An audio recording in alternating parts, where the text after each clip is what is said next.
సూర్యాపేట పట్టణంలో ఈద్గా దగ్గర అందరు ముస్లిం సోదరులను కలుసుకోవడం కోసం ఇక్కడ రావడం జరిగింది.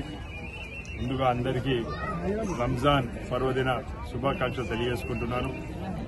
దాంతోపాటు ఈరోజు అన్ని ఏర్పాట్లు కూడా దాదాపు 3 రోజుల నుంచి నాన్నగారి ఆదేశం మేరకు మున్సిపాలిటీ సిబ్బంది గారు మంచిగా పర్యవేక్షణలో టెంట్లు అయితేంది, క్లీనింగ్ అయితేంది, మంచినీటి వసతి అయితేంది అన్ని ఏర్పాట్లు చేయడం జరిగింది. ట్రాఫిక్ నియంత్రించడం, దాంతోపాటు రోడ్స్ అన్ని కూడా చేయడం జరిగింది.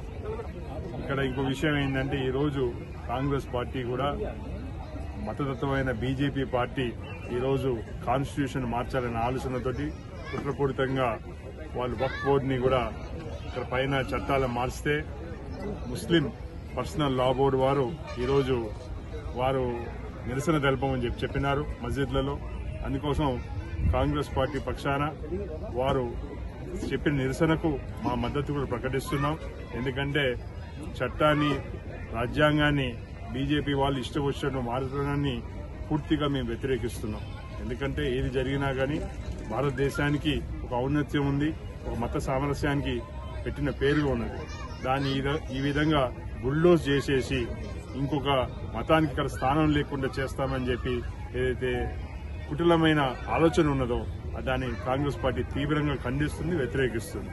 అందుకోసమే ఈరోజు నిరసన తెలిపిన నా ముస్లిం సోదరులందరికీ కూడా కాంగ్రెస్ పార్టీ సాంఘీభావం తెలుపుతూ మరోసారి ముస్లిం మత పెద్దలందరికీ, నా తోటి సోదరులు సోదరిమణులందరికీ కూడా హృదయపూర్వక శుభాకాంక్షలు తెలియజేసుకుంటున్నాను. థాంక్యూ.